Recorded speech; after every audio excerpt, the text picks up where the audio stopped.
we'll demonstrate tulip stitch. Let's see this finished one first. It's through several layers of thread overlay, outlining petal arc, forming flower like blooming tulip. Name is tulip stitch. Let me demonstrate. Come up from top of flower. Take down close to exit point. Don't pull thread tight. Leave a loop on fabric. Can use finger to press it down.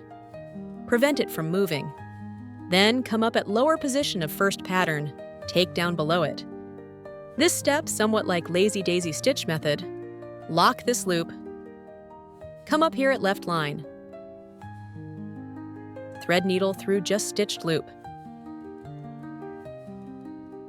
Take down above left line. Now one blooming tulip is complete. Demonstrate again. Take down at same position. Here must be close to previous stitch, otherwise will form gap. Stitch tulip won't look good. Don't pull thread tight.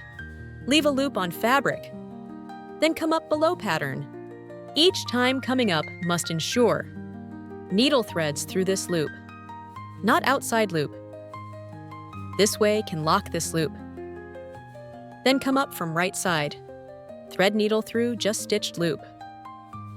Pull thread. Take down at left line end. Now one blooming tulip is complete. Following these operation steps, also stitch these two below.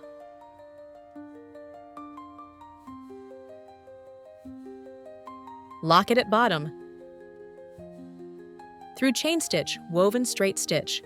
Stitch straight stitch on left and right sides. This stitch, I usually use it for some flower embroidery. Stitched effect is delicate and beautiful.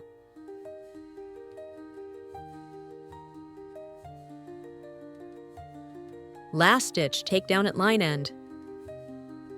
Let's see the overall finished effect.